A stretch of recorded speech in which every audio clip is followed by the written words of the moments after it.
Telugu Desam party మండల party అధ్యక్షులు అదేవిధంగా మాజీ ఎంపీపీ వీరయ్య చౌదరి గారిని ఈరోజు అతి దారుణంగా కిరాతకంగా చంపడం అనేది చాలా దురదృష్టకర సంఘటన.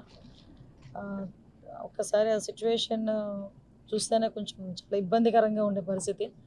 ఎందుకంటే ఇప్పటి నుంచో తెలుగుదేశం పార్టీ నమ్ముకున్న వ్యక్తి, ఆ, అదేవిధంగా ఒక మంచి వ్యక్తి, చుట్టుపక్కల అంతా కూడా మంచి పేరున్న వ్యక్తి. ఆ, మరి ఇటువంటి ఏ కారణాలతో అక్కడ చంపడం అనేది జరిగిందో తెలియదు, కానీ ఇమీడియట్గా పోలీస్ డిపార్ట్మెంట్ వాళ్ళు కూడా అక్కడ చేరుకున్నారు. సంఘటన జరిగిన వితిన్ 20 minutes సాక్షాత్తు ఎస్పీ గారు కూడా సంఘటన స్థలానికి చేరుకోవడం కూడా జరిగింది. ఇమీడియట్గా అరౌండ్ 12 బృందాలను కూడా ఏర్పాటు చేస్తున్నాం. అన్ని బృందాలకి కూడా డిఎస్పీ లెవెల్ ఆఫీసర్ని కూడా మేము ఎండాస్ చేస్తున్నాం. మ్యాక్సిమం అన్ని చోట్ల కూడా వెతకడం స్టార్ట్ చేసాం. టెక్నికల్గా కూడా వాళ్ళు ఎక్కడెక్కడైనా దొరుకుతారని చెప్పి టెక్నికల్గా అన్ని ఆస్పెక్ట్స్లోని కూడా మేము ఎంక్వైరీ చేసుకుంటున్నాం. యాజ్ వెల్ యాజ్ పాసిబుల్ నిందితులు ఎవరైతే ఉన్నారో వాళ్ళని పట్టుకొని శిక్ష పడే వరకు కూడా మేమందరం కూడా చేస్తామని చెప్పి మీ అందరికీ కూడా తెలియజేసుకుంటున్నాం.